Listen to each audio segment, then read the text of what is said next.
in China of shaping the fourth industrial revolution. Thanks also to the leadership of China in terms of fighting the pandemic, in terms of reinvigorating its economy. We have now a window of opportunity to create this global reset which we all need. But the Chinese model is certainly a very attractive model for quite a number of countries. The World Economic Forum has been associated with China since the beginning of its reform and opening up policy. I came to China the first time and we had our first event in 1979. So we are celebrating 40 years of cooperation. I have witnessed the great ascension of China. It has become the number 2 and soon it will be the number 1 economic power in the world. It's just mind-boggling what has been achieved in the last 40 years. And I'm sure, particularly with its focus on the fourth industrial revolution, China will continue. Now, if I look back 3 years ago, many of the technologies which I described at the time were still considered science fiction. And today they have become commonplace. We have to go one step further. We have to have a strategic mood. We have to construct the world of tomorrow. It's a systemic transformation of the world. So we have to define how the world should look like, which we want to come out of this transformation period. I respect China's achievements, which are tremendous over the last over 40 years. I think it's a role model for many countries.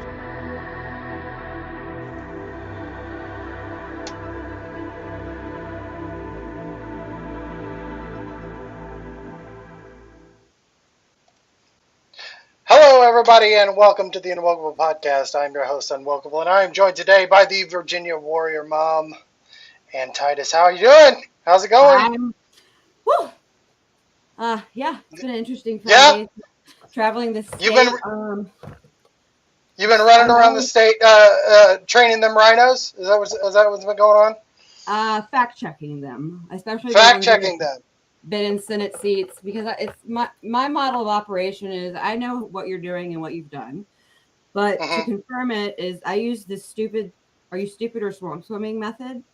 And then once I confirm and I give you the knowledge, especially on education, you're no longer stupid. I know that. So how you proceed, especially in this next legislation that we're entering now, will solidify your position in swamp swimming. So, some of our Republican senators that have ushered in this insanity through legislation, one of them, because I have a huge piece going in to protect it's 6 pages of standing Virginia law that no school board, this would require affirmative parental consent. It's in the books already for mental health. And this is just, I encourage everybody, read your state constitution, read the law. Yeah. And, well, before we get into it, Ann, let me do the house cleaning here. So everybody, so if you just watch the video that we just get, it's hard to keep Ann reined in. She goes, and that's good. But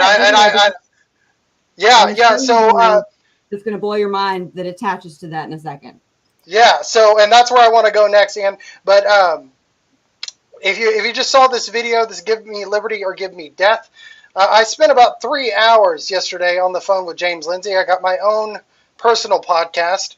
It's always great when you ask him a question and he's like, yeah, I don't really want to type that out. And then I'm like, all right, yeah, just give me a call whenever. And then there it goes. And so we got to talking about a bunch of different things, and the subject of Klaus Schwab and the World Economic Forum and how that all connects to global citizenship, which is what we're going to be talking about. But that's from G20 2 weeks ago, isn't it? Yeah, video? well, parts of it. Yeah. There's parts of it, but the thing that we have to understand is that China has a very specific mode of operation, and Klaus Schwab's desire has been since 1979 to recreate that across the globe. That is not the reason why I made the video. Was because over the weekend here, there was a group of parents who are real based. Shout out to Juliana Romanalo in Tulsa. Tell them to call me. And they actually crashed some school board meetings or some school related meetings and basically hit them with, why are you implanting UNESCO and the UN and the global WEF agenda into our public schools? And they were not ready for it. So there was a story that came out that said, meeting disrupted by globalist conspiracy theorists. Yes. And so here's the thing.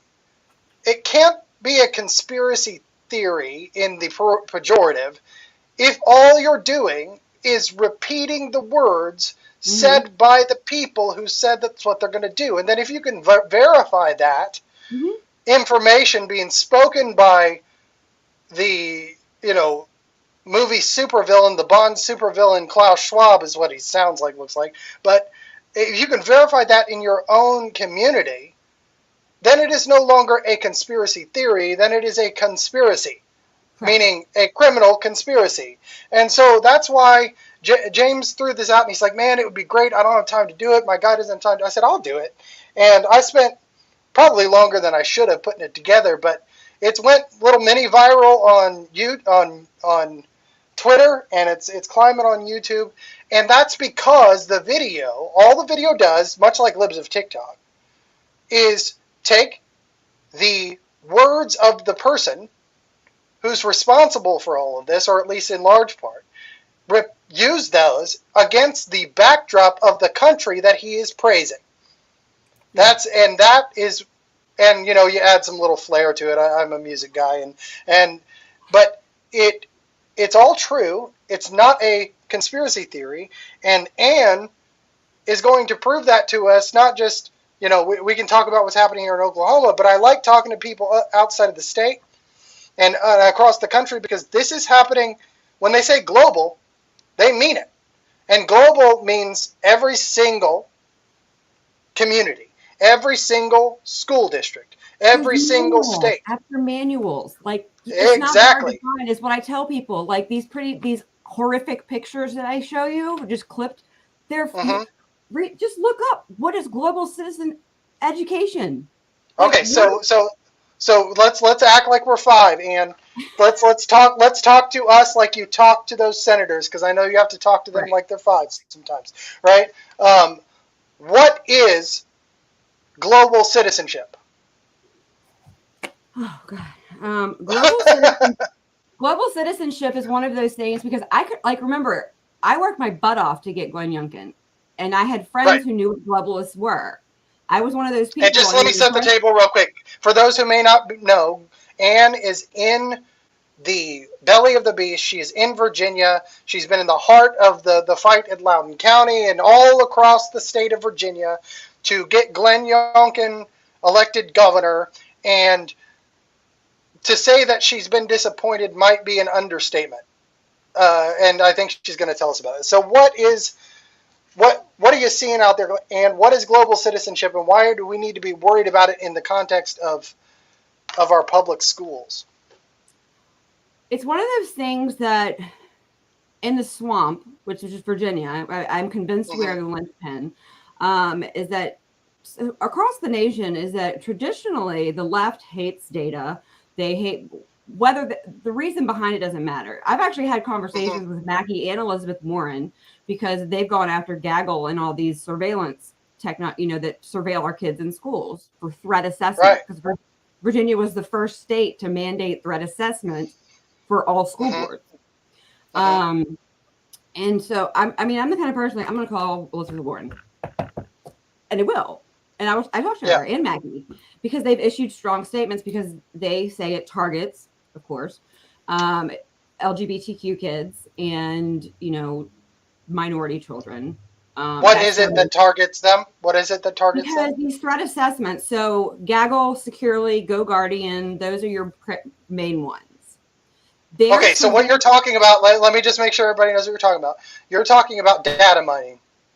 Oh, absolutely. Right? Like, yeah, so part of the globalist agenda here is, and you're jumping right into it, so I'm just making sure that everybody can keep up, because something, and I do this too, and it's the curse of living this and fighting it every day, is that we sometimes forget, and I have a good friend that's way good in media, long career that I've just started working with, and he's like, man, you got to set the table, make sure that they can eat, you know what I mean? So I think I got told that 5 times in the last week, and I was like, I don't know how to slow it down, you need to speed up. Like, I really well, no, but there's a difference in talking to your senator, who should know this, right? And a difference in letting, we're going to make sure everybody knows what's going on. So when it comes to global citizenship, that's really a feint for, we want to data mine you and your kids, and we're going to use the school to do that, right? And the reason for the data is twofold. They're going to make lots of money off the data.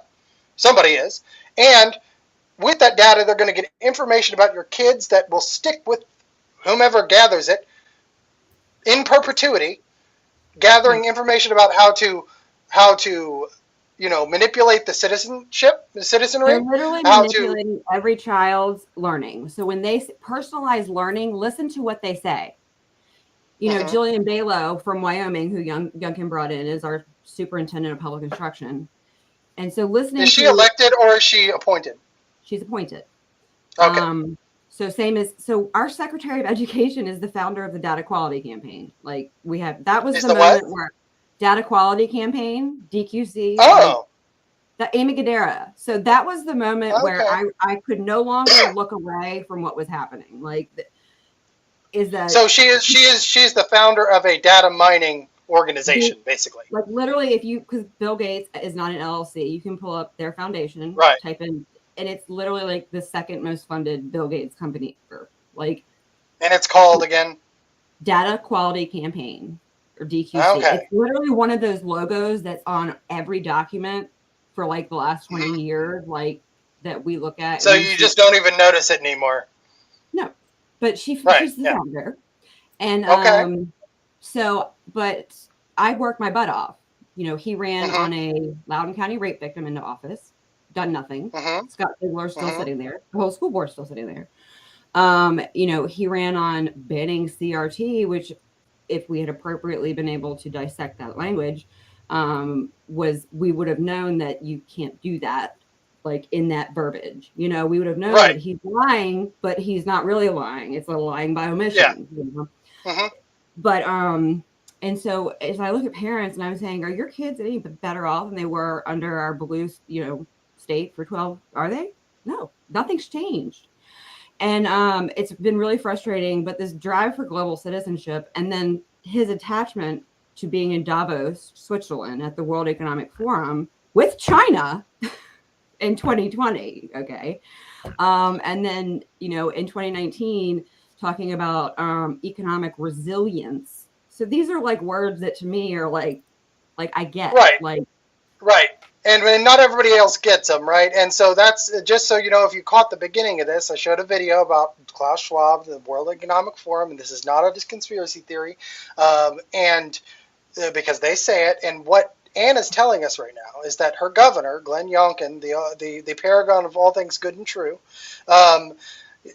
Mr. Vesty Vest himself, and I thank you for that picture the other day. You've been vested. He's deeply involved in the World Economic Forum agenda, at least when it comes to how he's governing and his past associations. I don't know if there's anything left, but that's pretty much what you're telling us right now, right? And you have been going around trying to tell legislators them what?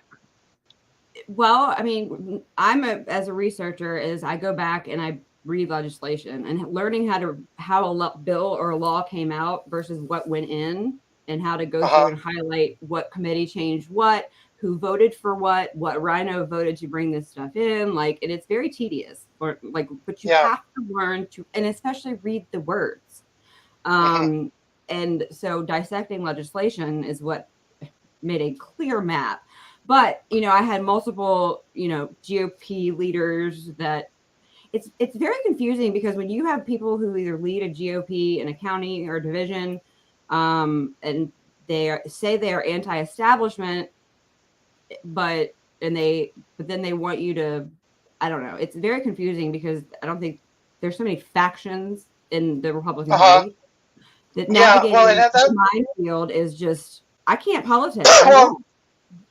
Well, and that's the thing. That's the thing. What I've noticed is that there's a lot of Republicans, even here, that because there is no discernible Democratic Party for all intents and purposes, that you have Republicans against us.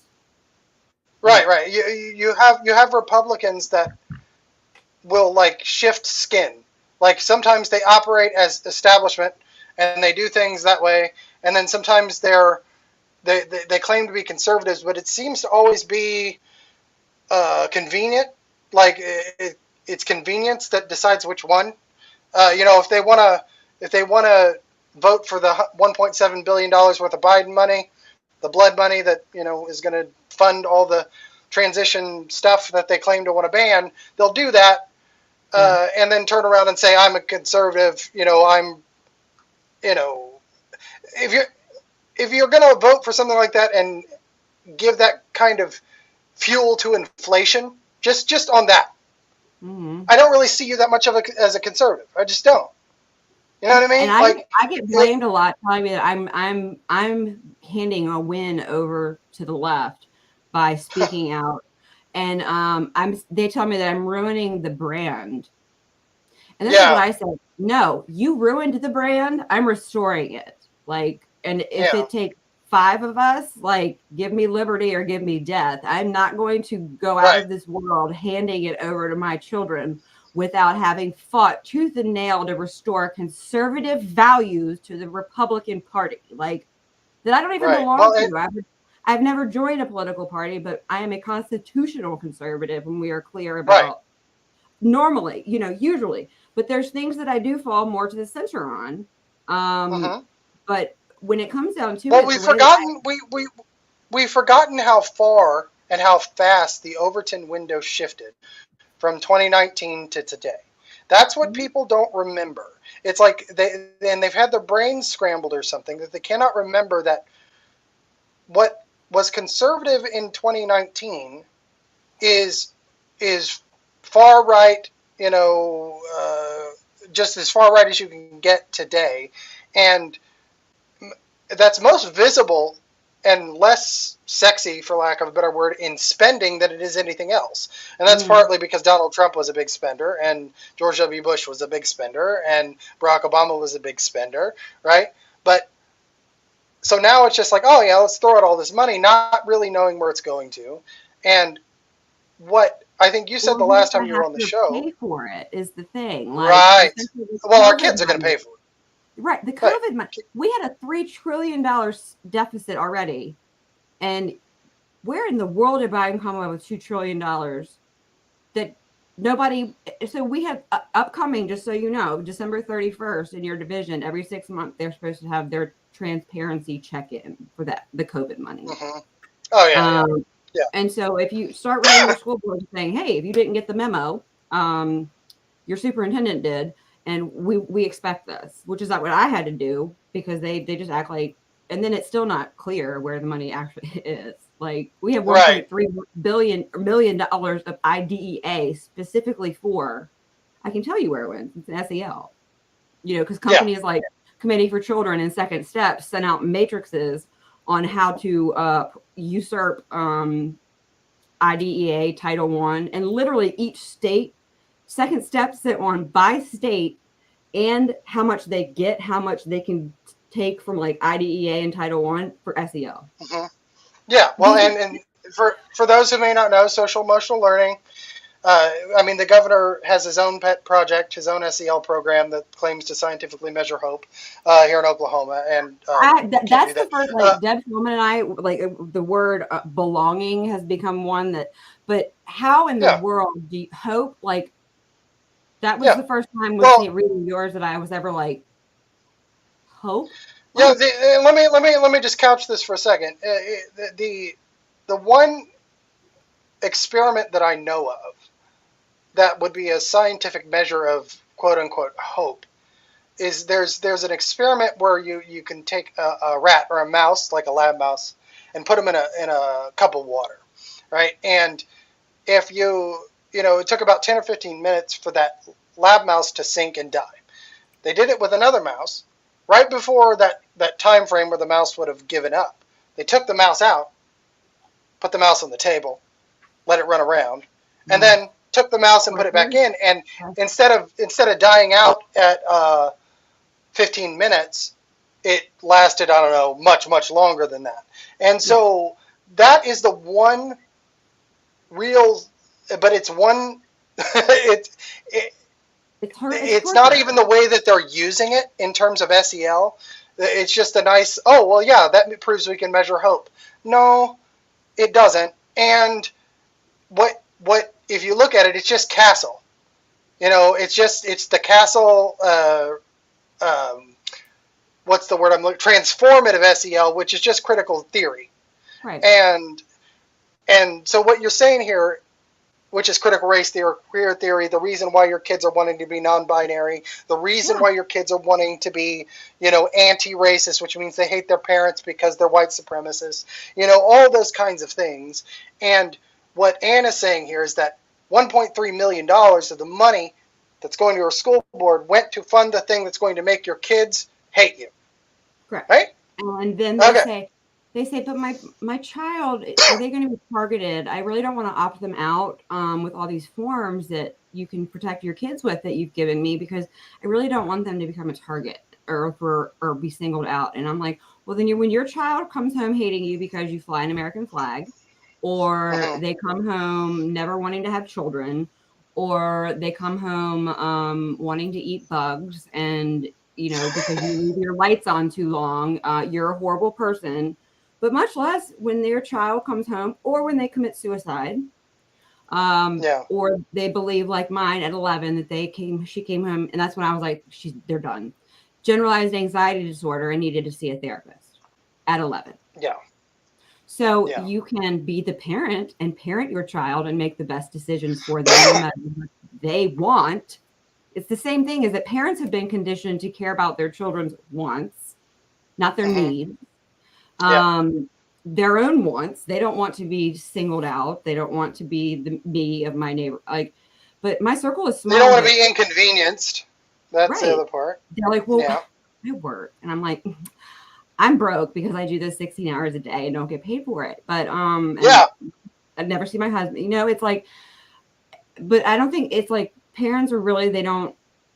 It's baffling. We have 60,000 children, and the parents will send me what their kid has they've pulled or they've been sent home with, and then they won't come to a school board meeting. Yeah. Like my message just becomes mom, when I'm like, okay, a parent sent me this. A parent sent me this, or a teacher gave me this. Well, here's the thing, and that's why we're so susceptible. Sorry, I'm messing with my microphone, but that's why we're so susceptible to the fast food fix. You know what I mean? Which is the kind of school choice message. Hey, then they all say, I don't want to mischaracterize. They say, this isn't the only thing you have to do, but it's the only thing they're going to pay for to push. They're not going to pay for helping your school boards. They're not going to pay for removing these bills. The school choice lobby is paying for school choice, and that's the thing they want to sell. But here's the fun part about that. If you really don't like going to school board meetings, you vote in school choice. You'll never, ever, ever have to go to a school board meeting again, because you'll never get to vote who's actually for running your school. Ever again. Anything ever again. Yeah. And you'll have Target school, you'll have Walmart school, you'll have Macy's school, basically you have Apple school, Amazon school, and Google school. I'm the devil because I put people. You can vote with your feet, but you have to leave to go to the other one. Yeah. If I hear school Yeah. choice, I'm the devil because I check people. They're like, Ian, so we need school choice. And I'm like, do you know what is school choice? Is it a voucher? Yeah. What is it? What is it to you? Well, they're like, what do you? It's school choice, and I'm like, no, they're not going to cut you a check and say, go where you want. Yeah. Like there is a way to do that. It'll be extremely hard, It's going if it has federal funding attached to it. No, it's going to tell you it's going to be a voucher, literally. Here, it's like an EBT card, like a food stamps. Here, you may go spend this at these 2 schools that it's going to teach your kids the same thing. Like, but well, and I'm honestly just pissed off with it because I've tracked down a bunch of things, and I've followed a line of evidence directly to a group of people that have made it their mission to remove anyone who's unwoke or comes from the right that has a voice and questions school choice. Because here's the problem. Corey DeAngelis argues with the people he wants to argue with and no one else. He'll sit and beat up on Randy Weingarten all day. And I'm sorry, she's wrong. When he argues with her, he is right. Okay, I just want to point that out. Nobody likes Randy Weingarten. Nobody likes the school. Nobody likes the unions. They need to go. But he's arguing with the enemy of his choosing, not with anybody that can actually challenge what he's saying. Correct. And the same side of the fence that doesn't agree with him. Right. Yeah. No. And then he does a dialectical trick where it's like, oh, well, if you disagree with me, you must be on the side of Randy Weingarten. Right. And I'm telling you, that's woke manipulation 101. That's exactly well, if you're not racist, you're anti-racist because there is no non-racist, right? That is that same dialectical trick. It's the same manipulation and it's gaslighting. And then what they'll do if you don't shut up. Then what they'll do if they don't show up, they'll literally work with leftist people, and I've tracked all this down now. And I just want to say this: I'm not suicidal. Okay, I'm gonna play the James Lindsay. Okay? I'm right. Oh no, I'm not mentally imbalanced. The color of my eyes. I'm sorry that I'm an indigo. My brain lights up like my eyes.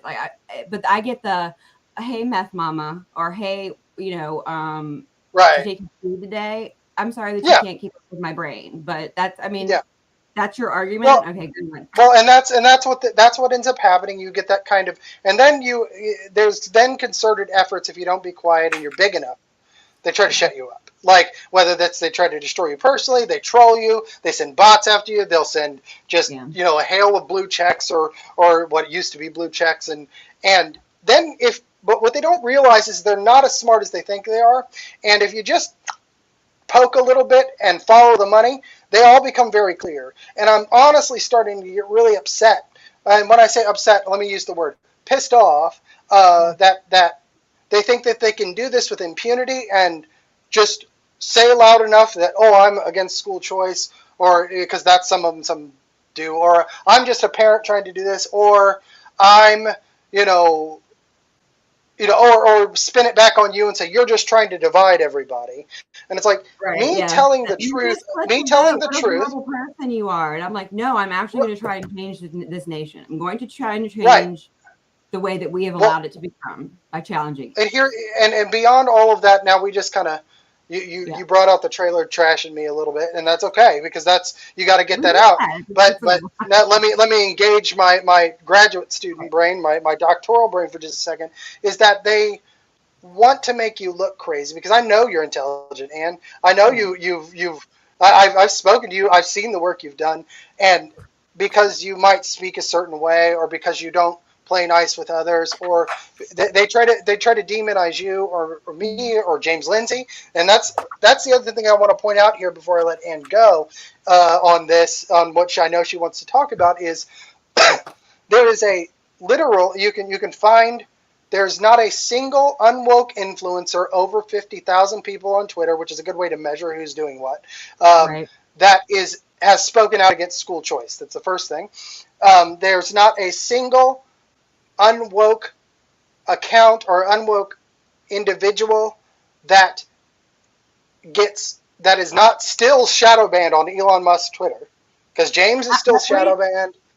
I'm not. Remember, I won't. My big account, Domestic Terror. Yeah. I still You just got suspended.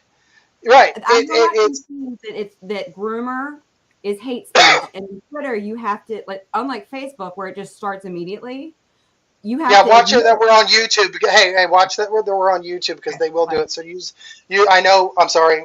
We just use the G word, but yeah. So you got suspended for using the word. Now, just hold on. I want to couch this.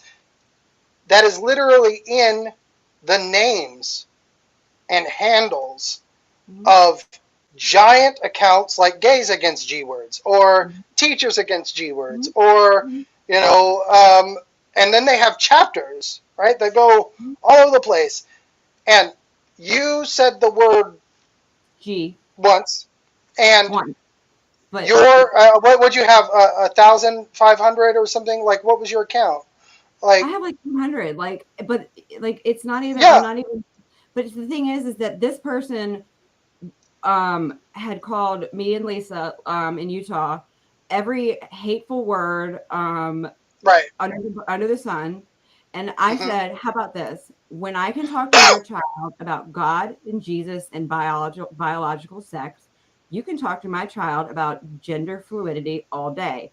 Okay, G word? Yeah. And so they suspended me for hate speech.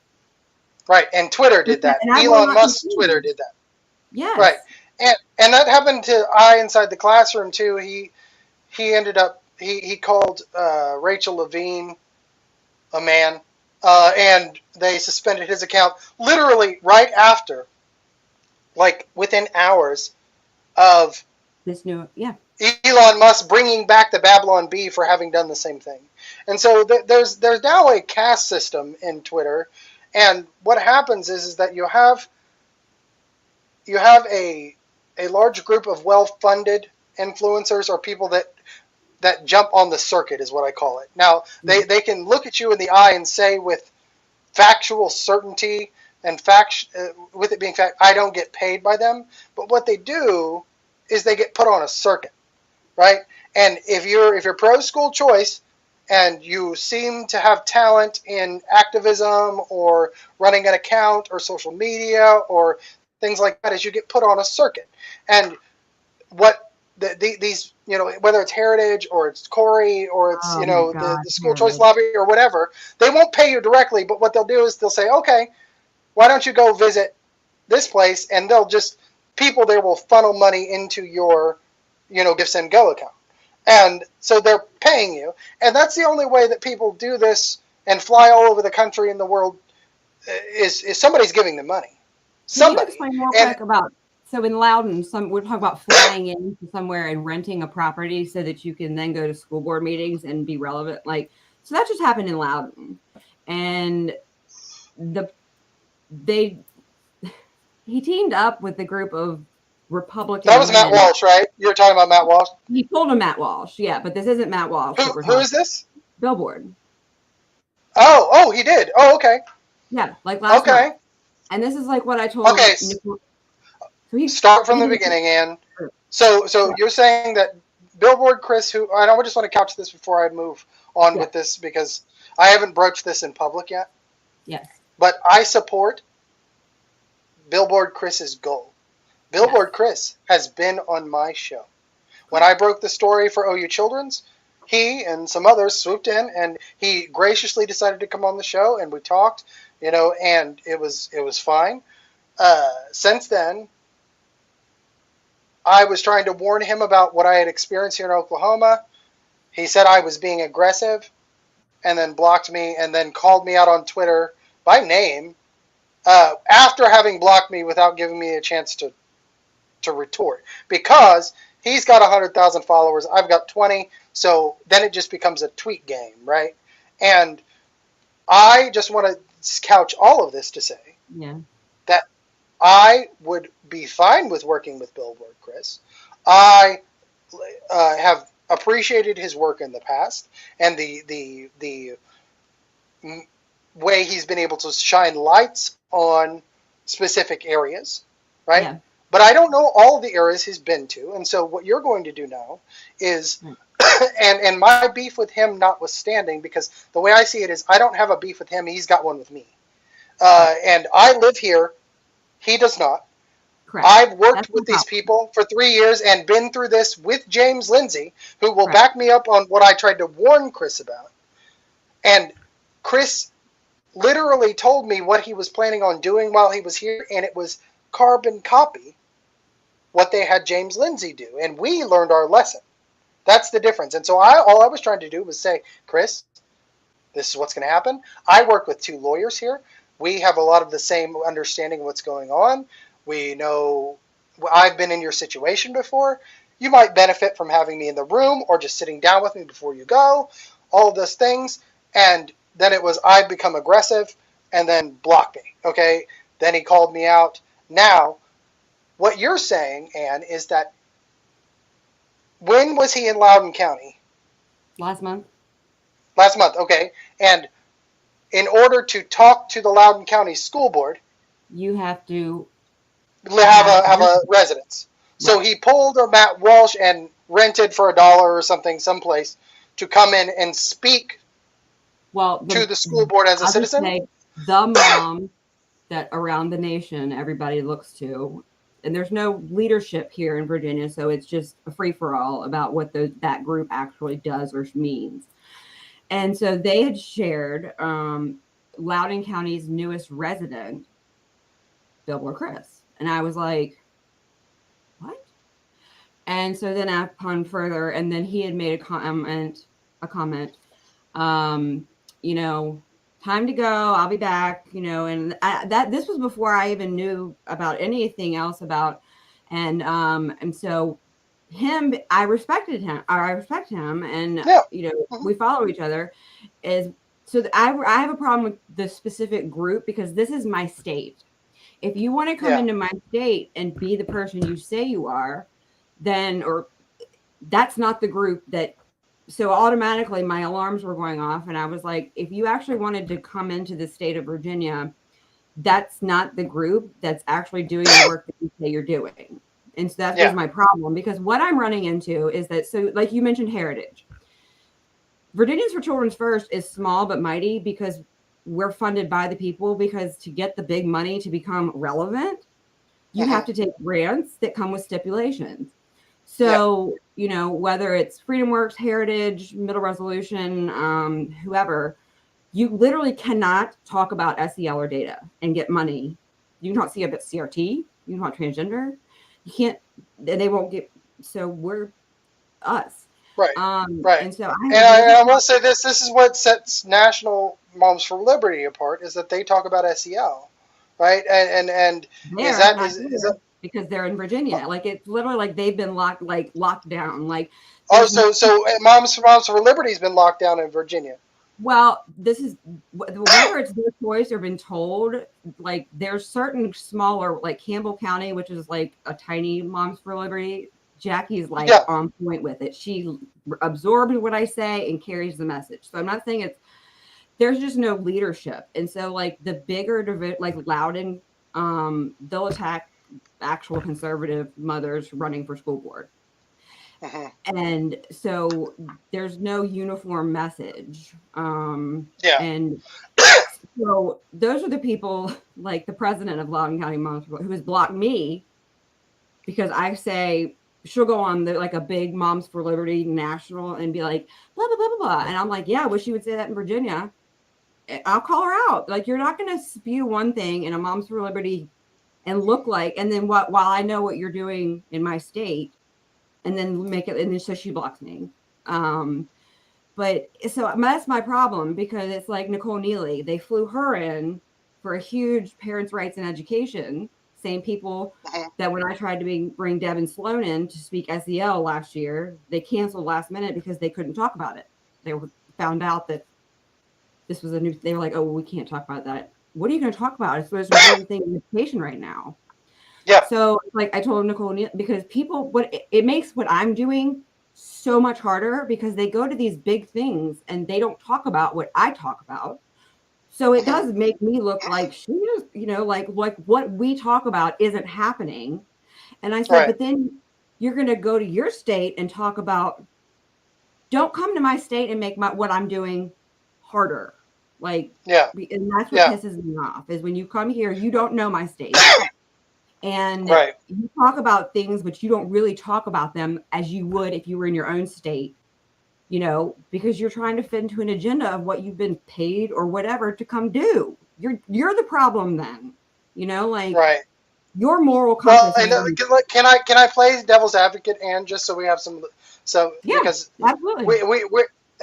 we are the, I fashioned myself as questioning. I want to question, and so let me just play devil's advocate. So, do you think that they're not talking about SEL because in order to, if they were to do that, it would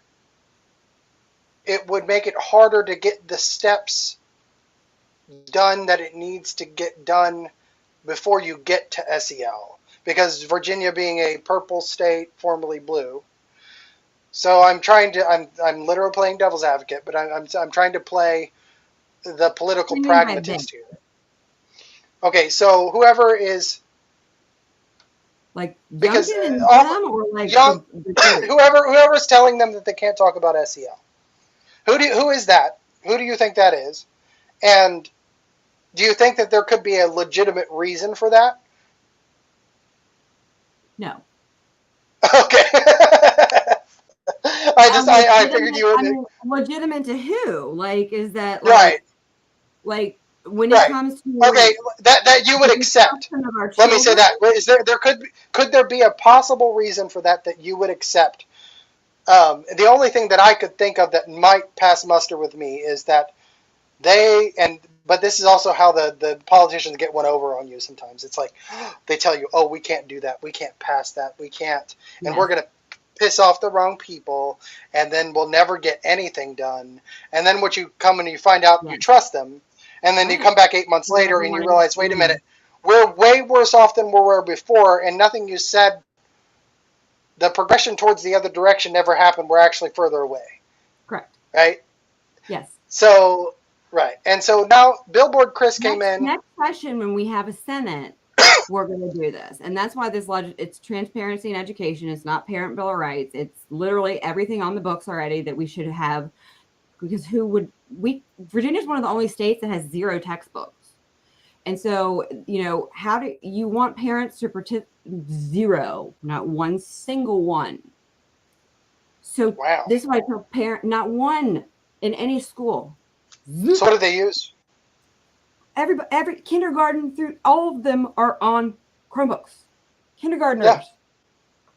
And so this is the thing, is I tell parents, and I'm like, as somebody who 2 years ago was still a trusting individual of what my child was learning, because that, you know, I was never like, I need to be, but if I had papers in a folder to check how she's doing on her homework or what her grades are, I would have been different. But there's so much effort that is involved to be involved in your child's life and their career. You have to get a portal. You have to go in every night. Like, it takes work, but that's how I figured out I had to get my kid out.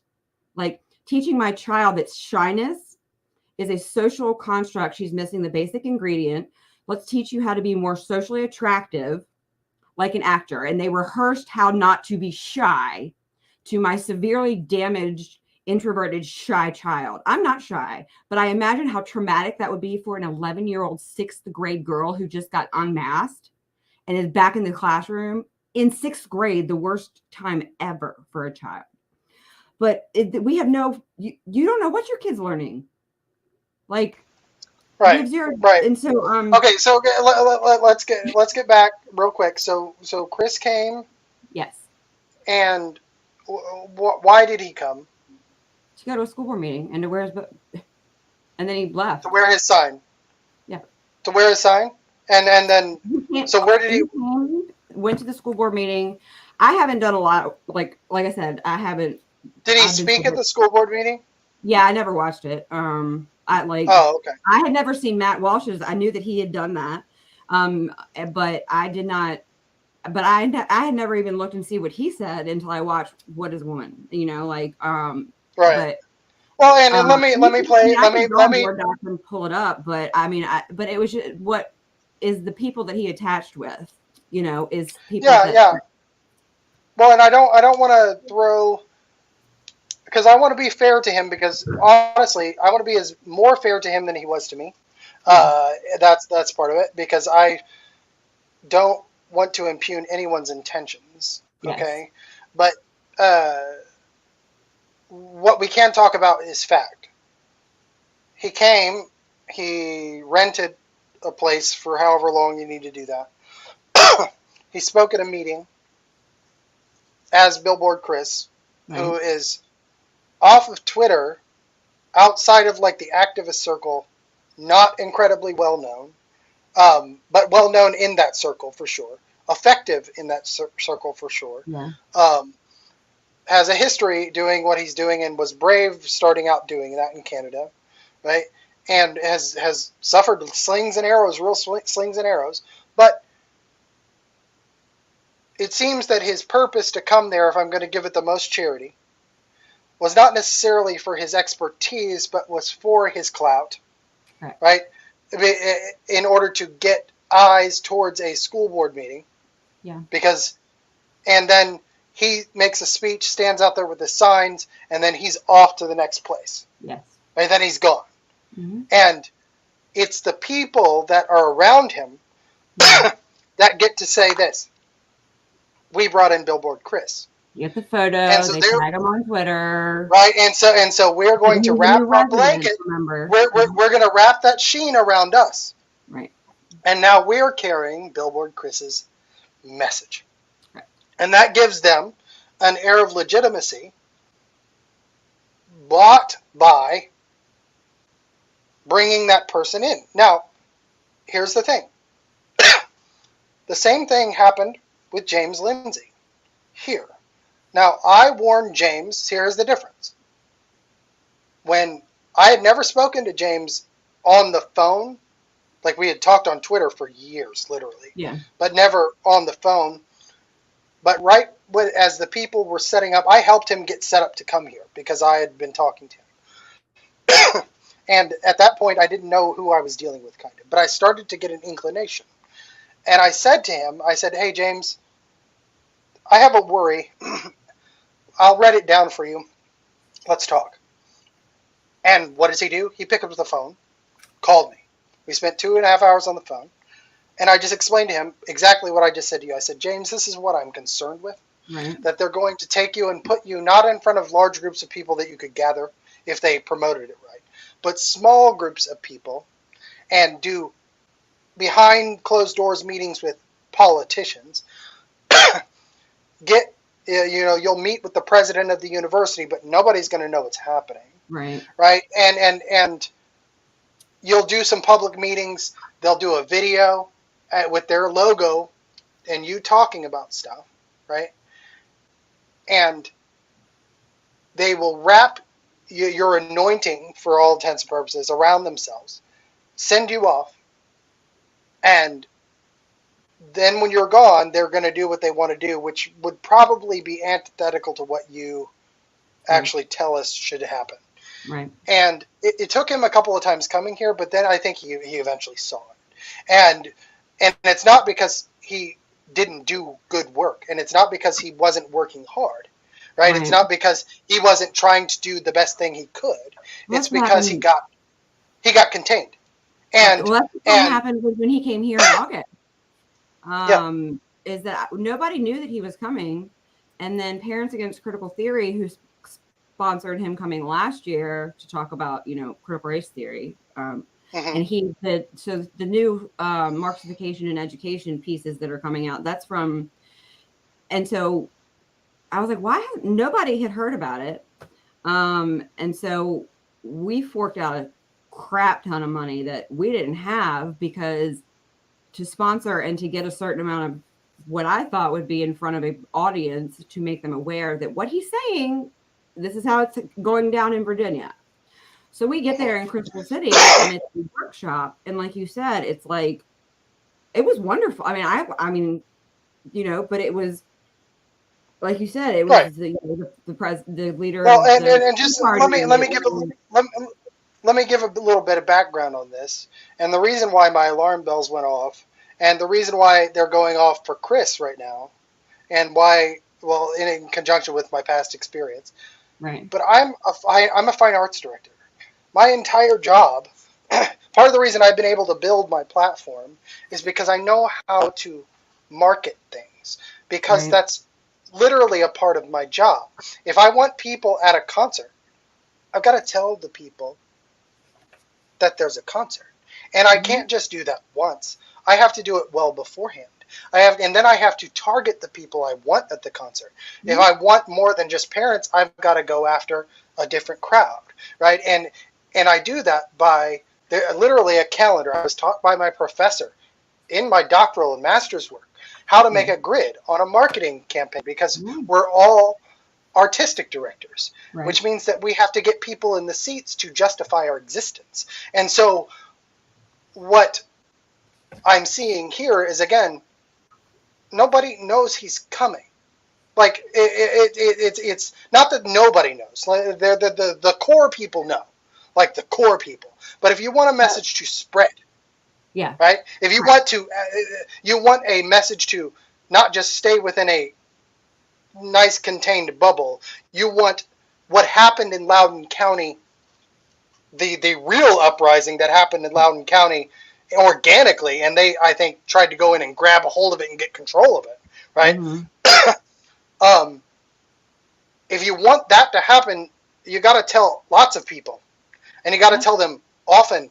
And if you bring in a big name, whether it's Chris Rufo, James Lindsay, Billboard Chris, or any number of people that we could name off, you got to let them know they're here, and you got to let them know why they're important, because not all of us live on Twitter, right? Most people don't know who Billboard Chris is. I mean, had I never known Parents Against Critical Theory, who's up in Loudoun, I would have never. They sent it to me, and I was like, "Why doesn't anybody know about this?" And this was like 5 weeks beforehand, and so then we got the money together and we became sponsors. And they took $200 off the price. It was literally like $49 for 2 days, but it was like a week ahead of time. And since we sponsored, was this for James or Chris? Yeah, no, this was for James. And so I'm like frantically. The first time. Yeah. So, no, this past time when he did the marksification and notification. Oh, okay.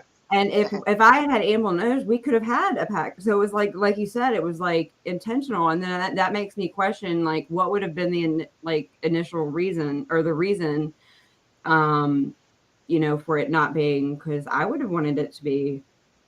I definitely paid that amount of money to help sponsor it. It was wonderful. And I got to sit and talk with him about, everything, because our brains work very much the same. And I love his attitude of, he's like, I just, you're going to have to pick it up and I got to keep going, like, yeah.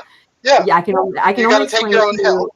Yes, you have to. And that's what it happens to me all the time is people want me. I cannot have phone conversations with every parent. I'm like, go to YouTube. There's 8 videos. There's a whole series.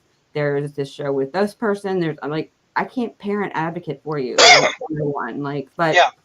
I love but his that's attitude. But here's the thing.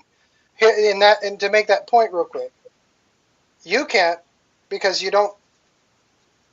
If it were your full-time job, and you had a staff, and you were funded by grants or by people with big money, or you got placed on the circuit, which is, you'll get donations and all kinds of stuff that will help fund you through that, because they will send one email on their 10 million person list, and you get deep pockets and you get lots of grassroots support because people trust the name, right? Yep.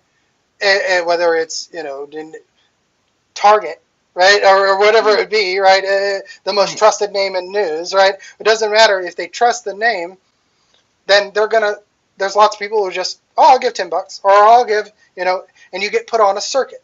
Right. If you dissent from the party line on, say, something like school choice, on, say, something like, oh, hey, we need to be talking about EL even though the governor's going to make money off SEL, or even though the first lady of the state has sold that program, even though the best friend of the governor is the chair of the board. Oh, yeah. So if you dissent on those things, you don't get put on the circuit. Right, and then you get ostracized, and then you get a group of trolls that seem seemingly unconnected that end up being connected that will come after you. But my point of all of that is, I digress, is that these people, and I said the same thing about James, my friend, okay, is that they're here for a short amount of time.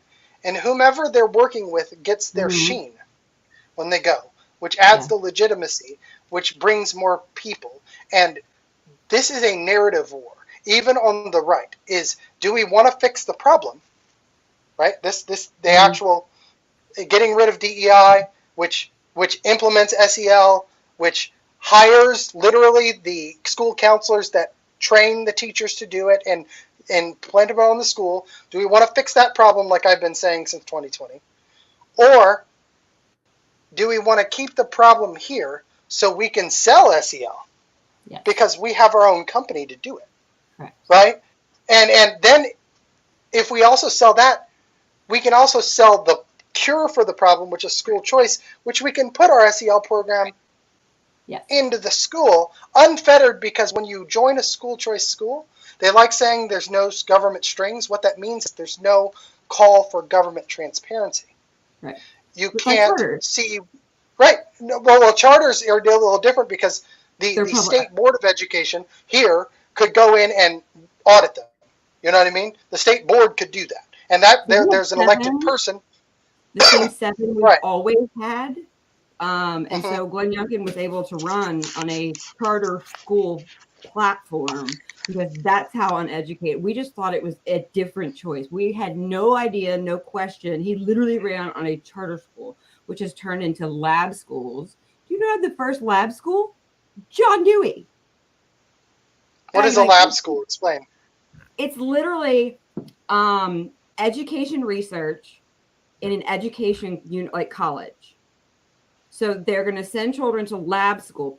And then I talk to people, they're like, and this, like, I'm running, so somebody on running for school board in Fairfax contacted me, and he's like, I'm anti-establishment. And then he sent me his release that he was running, and it was like lab school, 21st century skills, da, da, da.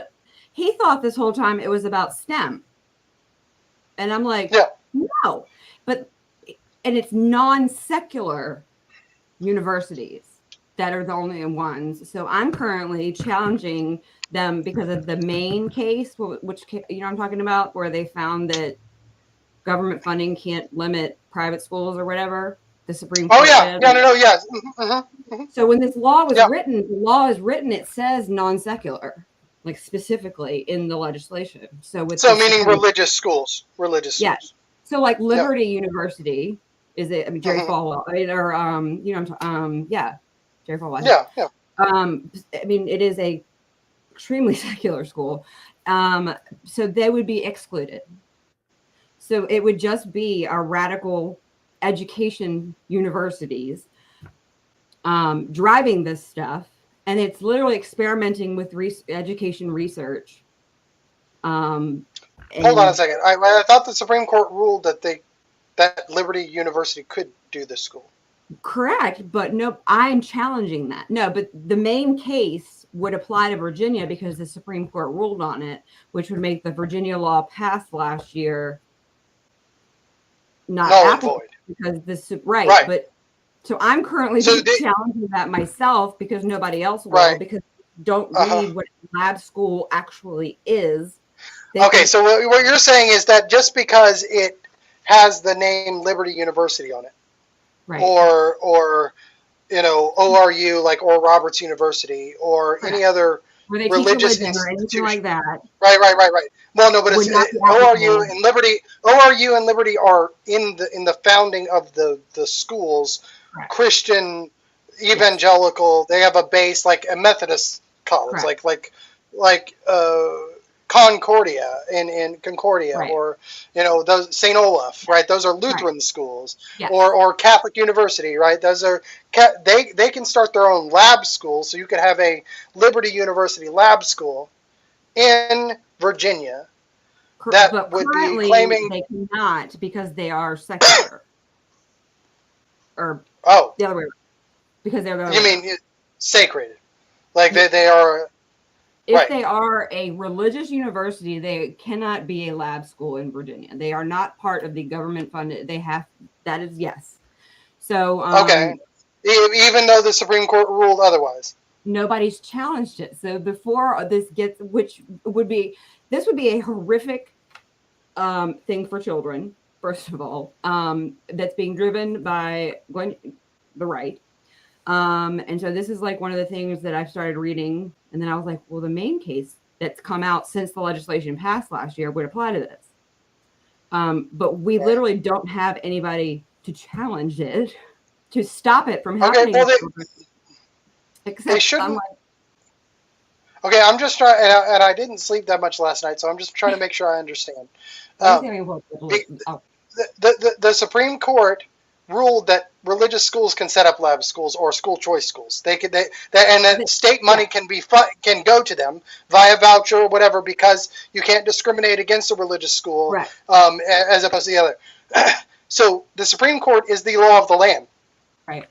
So regardless, if Virginia passed a law that says opposite of the Supreme Court, right, there shouldn't be anything to challenge. It should just be, okay, now Liberty, come in and set up your school. Correct. Right? But Youngkin is full steam ahead, and they haven't changed So anything. Youngkin is saying they can't do it? Yeah. They're still excluded. Really? They have made. They're still excluded. They have made statements that they may include privates. It's not a may. The Supreme Court made a ruling, and then here we are. Right. Months later. But okay. Beyond that, that's a bit of. You're saying that whether it's religious or secular, the concept of a lab school is not a good idea, right? Or is that what you're contending? Huh? Pull up my screen. Yeah. Oh, hold on. So this is from the Virginia Department of Education, College Partnership Laboratory Schools. This is currently what we're living.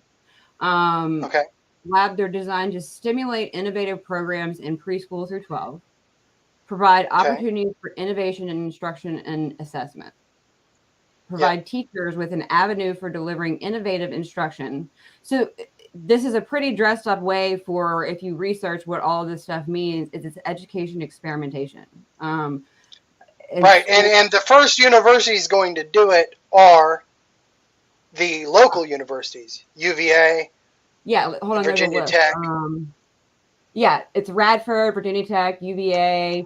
Here we go. Let's see, public, and then you got private. Look at all this.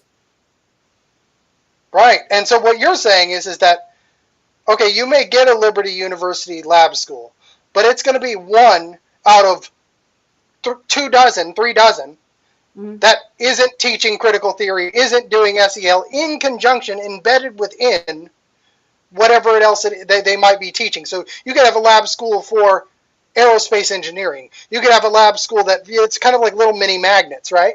I mean, and because they put a name on it, right? And then, but what people don't understand is because the university is then so involved. Look at this, with that model programs. Right.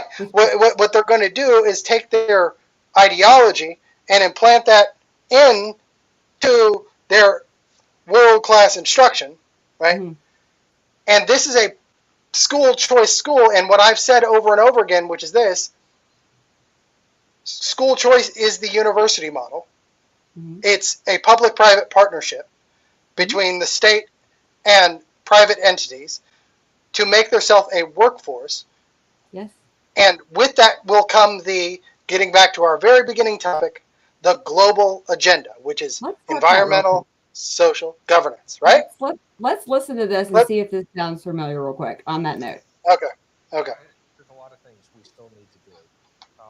Talked about apprenticeship programs. Need to make sure there's better education programs. Can you turn it up? Hold on. Hang on. We need to make sure that people who are getting advanced PhDs. Can you do it, or do you need me to do it? I'm going to try it. Right now, does the U.S. look so many. Yeah. So, good points. The service alumni. I know what's going on. This is going to figure this out because we have to. Oh, I gotta stop it. About why productivity. So to explain to us, let me look for a second. You explain to us what we're about to watch. All right, So take set the off the table. screen, and I'll do it on mine. Take the screen off so that they don't have to stare, unless they want to stare at my screen. But okay, so for those of you who know, Just send me the link. I'll pull it up. Okay, so the World Economic Forum, our governor was the co-CEO of, here, I'll send it on my phone, of co-CEO of Carlisle, which we talked about the last show.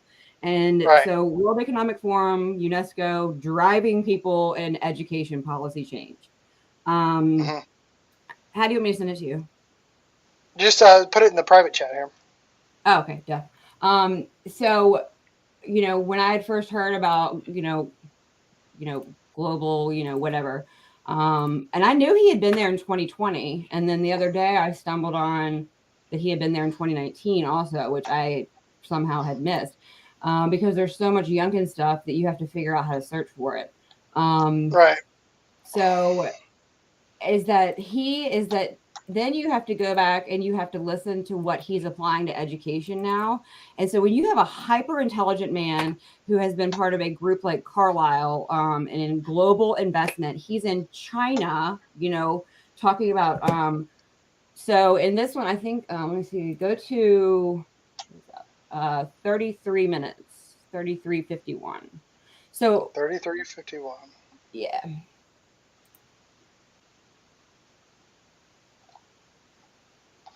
And they are discussing public-private corporation partnerships is what they're discussing in America. So yeah, let's listen to this real quick. Yeah. Okay, so this is the World Economic Forum. Is Glenn Youngkin here? Yeah, oh yeah, he's right. In this video? Yeah. Okay. It's like and listen to the words he says. Actually weaker than it's been. That continues to be one of the great, one of the most striking features of the modern U.S. economy. Do you have a good explanation for that? Do you think there's a measurement issue going on, or do you really think that somehow these investments are not really translating into any productivity? So I think if you're looking at it at a broad U.S. basis, you could draw that conclusion. But I think if you went down into industries that are investing in new technology and investing in automation, you might find differences. You might find other industries are still able to make productivity. Internally, we set targets every year that we want our productivity to pay for wage increases every year. We ought to be able to at least do that. And that means we have to look at investments and other things to make that happen. Secretary, the U.S. economy has been a job. And that's Glenn Youngkin right here. For a long time. Yes. 2.5 million jobs a year. We've said the unemployment rate very low.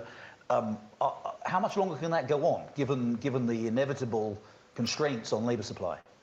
Well, I think there's a lot of things we still need to do. Talked about apprenticeship programs. Who is this? Need to make sure there's better education programs for skilled labor. We need to make sure that people who are getting advanced PhDs, that we can keep them working at our companies. I do think the participation rate can continue to go higher. I think productivity, we can spend a lot of time talking about why productivity is where it is, but I think there's upside in productivity. And I think, look, the president wants to fix immigration. That's part of it. Legal immigration has to ultimately be part of the equation. I would just add that there's 1 million more job openings than there are people willing to take those jobs today in the United States. Yeah. And so we're going to figure this out because we have to.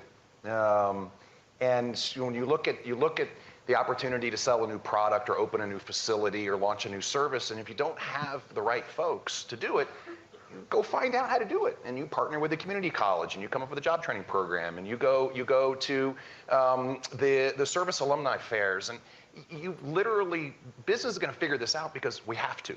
The economy's growing. There's new job opportunities, and we need to fill them. Let's talk about this, if I may, again, come back to you, Secretary, this point that Geeta raised about corporate. So explain to us what we just heard. What you heard was a man who, this was like months before he appeared on the map, regarding to run for governor. Now he came out of left field, okay, and they decided to pull. So to get the instead of having a primary where we the people vote, they did ranked choice. So we went from the ability to vote for who we wanted to run for government to having this closed like convention, this closed thing, where I don't know I just know that we the people did not choose who was going to run to be our Republican governor, because when they told me, I didn't even know much. I just had like 2 or 3 people that I thought I was like, who? So this would be a couple months. And remember, this is the man that ran on a platform of, want ban CRT. Mama bears. Right. I'm going to, Parents for Youngkin. Like that's who he elected, this man. And everything that it's like, is this Minority Report, or is it like I predicted that he was planted here? Because everything that he just said and this whole video right here, it literally so resilience, and so when he refers and Amy Gadara refer to their North Star and education excellence is that would be the top of the bar, is that children graduate with the ability to earn a family supporting wage. That's the most positive one. Do you want that for all children? Absolutely. Do you want that to be your North Star? No. The second one is to recover the Virginia economy, is their goal for education while they're in office. And the other one is to create a labor pool. Right. Like I have a video of her saying and so who's the guy in the glasses, just so we know who that is? So the guy Jim Fetterling was the one who spoke first. Right. And let's see, where's the video? Stephen Mnuchin. Yes. He is I think he was Bill Gates. No. He was Steve Mnuchin served in the Trump administration. Youngkin and him, it's got, I think, one of the Bill and Melinda Gates guys. So that's not the right guy. Let's see. But Steve Mnuchin served, an American investment banker and film producer who served as the 77th United States Secretary of Treasury as part of the Donald Trump. Right. Okay. So, is that that's even more. Now here's where I want to be really couch this, because just because someone has spoken at a World Economic Forum summit does not in turn make them a globalist. But here, it's that connection, right, with their with what it is that they are doing after the fact. Because you've been in Davos and you've been on a stage. That's not at all what I'm saying. Right, but we would prefer that you not. We would prefer that you not. Now, here's the other part about that. Let's flip that around though. In turn, you are not involved in that agenda just because you haven't gone to Davos, right? Because if you're implementing the program, so to speak, that is designed to create a stakeholder capitalistic built government, world government, as outlined by Klaus Schwab and others, then that is that's what you're doing, right? Whether you've been to Davos or not. And what you're saying is that Glenn Youngkin, in what he's talking about here, is articulating that kind of goal set, which is workforce first, economy first, basically trunching out as many as they can to fill up the... But notice the first thing he said was that there's 1 million more jobs than we can fill. So my brain tells me, well, there's not a labor shortage. Okay. That they there wasn't in 2019 for sure. Well, no, this is 2020. Or April of 2020, right? Those are the words that we can't fill is what. So this is what I do every day is dissect his words. Yeah. Okay. After listening to an entire campaign and then seeing it come to fruition that it's not what we thought. There's 1 million jobs that we can't fill is how I hear that. And so is that because people don't want to work, or because, like we just heard at an Orange County school board, the man from Cambridge Associates who does strategic planning across the nation, he said there 50 to 60% of jobs that these children are going to need have not been created yet. This was last week in Virginia. Somebody sent me that because they were a little bit aware of what I talk about. And I was like, So he's saying we have a labor shortage. We have an anticipated labor shortage, and we need to now. But he's couching it as though it exists today. Correct. He's saying either way you look at it, you can say, okay, so even if adults didn't want these jobs, why would you put that on children? If you actually heard that for what it was, okay, because that's what they're doing is they're turning. Children have to fill these jobs. It's your responsibility is the first thing.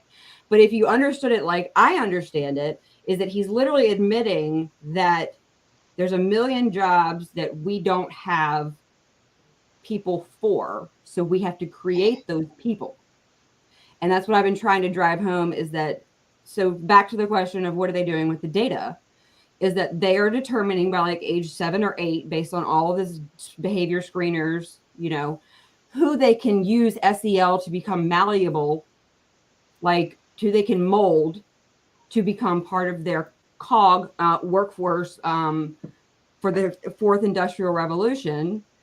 So people like me, you're not going like at 7, you wouldn't have, I would have, my dissonance would have been, so is that my instruction, and we've watched this, is that kids are literally all like their tests are different. There's like, they're determining whether you're an alpha or a beta or a delta or a gamma by the time that you're like 7, 8. Right. So it's a caste system. Yeah. Like, and then it's going to become generational because in Virginia, all this data sits 75 years post-graduation.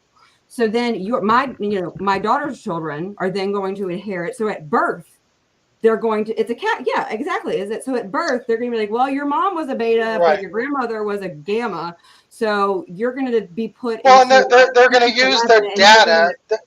They're going to use their data to determine which track they go to, which lab school they go to, which thing they go to. And then once they're there, they're not going to be able to get out of it. No. And I'll just say this.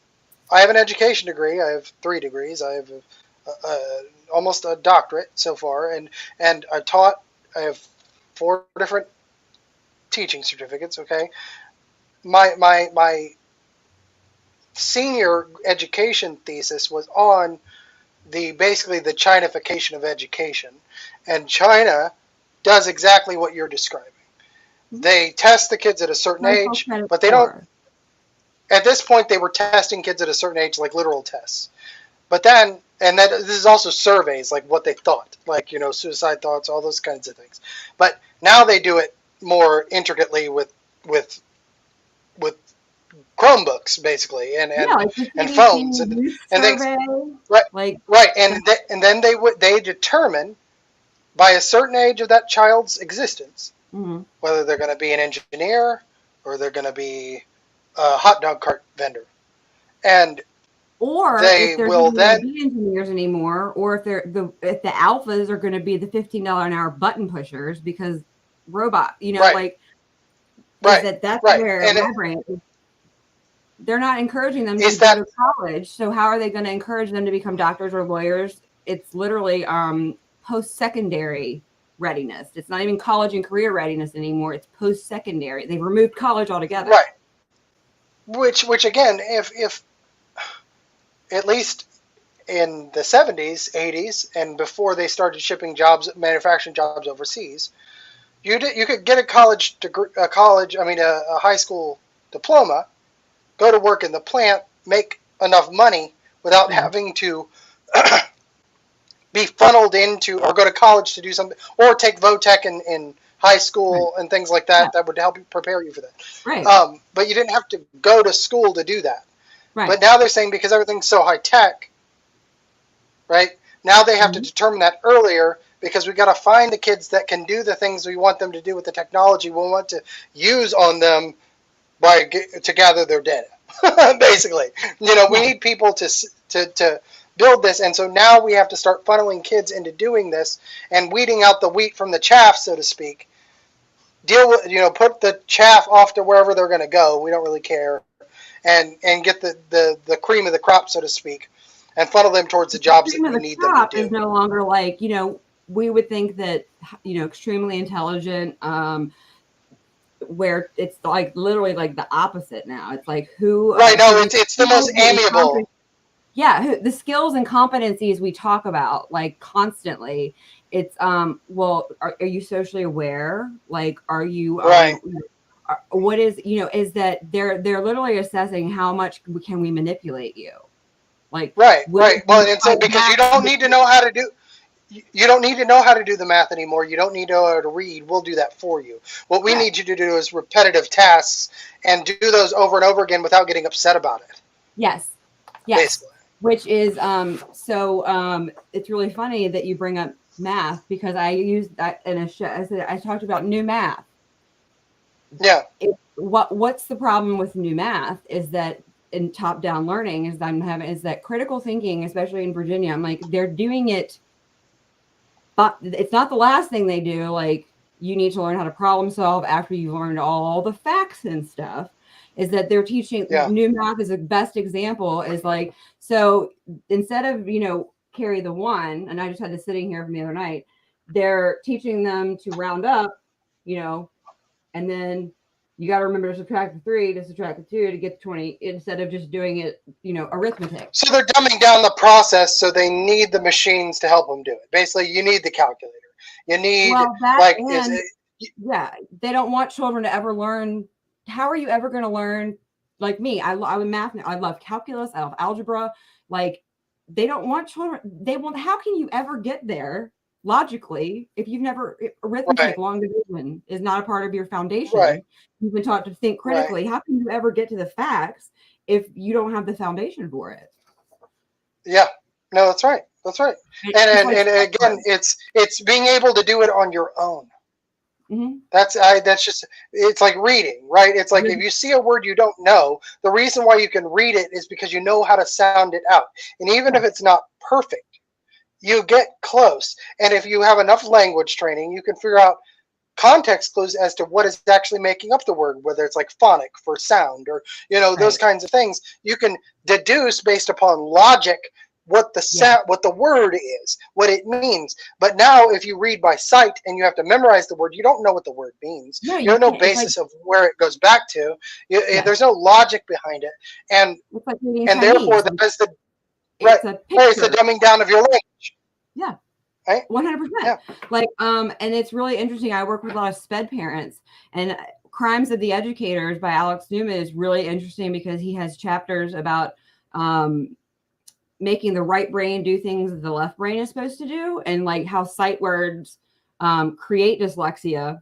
And so the reason that the dyslexic rate has projected is because by instead of teaching the, one side of the brain to read, making it do this, that's why. And so when I say these things to people, they're like, I'm like, but that's one of the best books I tell people that they need to read, that they're not told to read, because it's not like, one of those big books, but that's the one that like plays out. And I'll tell you, as somebody with my personal experience, that's what happened with me, because I wasn't diagnosed with dyslexia until I was in graduate school. And when I was diagnosed with it, though, what they told me was, well, what you've done is somehow you've beat it. Like, literally, that's what they said to me. Somehow you've beat it. You've worked hard enough. And what I did is I went in and learned what the words meant. Yes. Like, because the context of the word helped me read the word.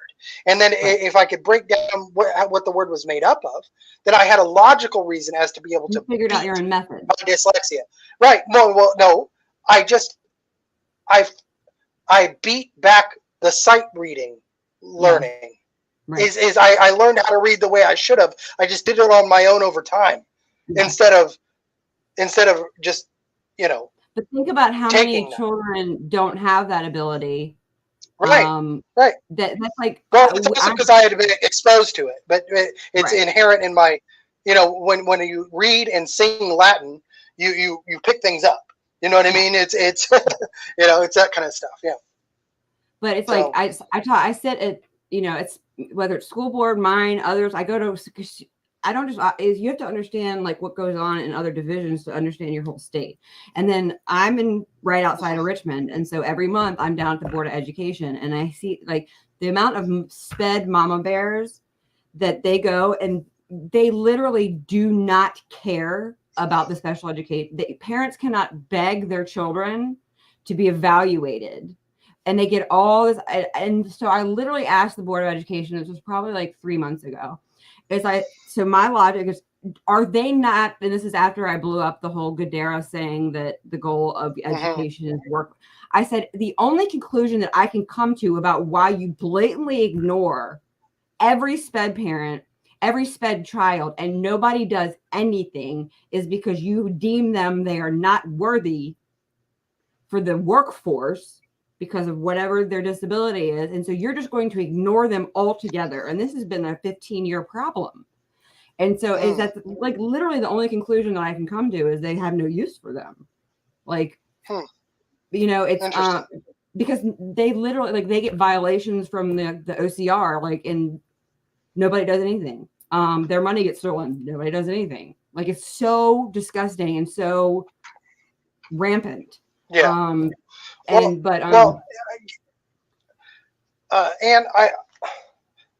honestly, my wife is calling me, and I don't know what's going on, and that's not abnormal. She's 8 months pregnant. So have an Aquarius. Yes. So everybody's still watching, and I want to have you back sometime this week to continue our conversation. Okay? No, because I don't want to have to cut you off. Absolutely. Go do that. I don't want to have to cut you off. But like, subscribe, follow Ann on Twitter. She's got a new account. What's your new account? Taydus Ann, TAYDUSANNE. Okay, follow her there. She'll be back later this week. We'll talk and finish this discussion because global citizenship and all that stuff. Yeah, we will. Okay. All right. Thank you, Ann, for being here. It's awesome to talk to you. We will be back later this week. Yeah. And we'll figure it out. Okay. Stuff. Thank you. All right. All right, guys. Bye.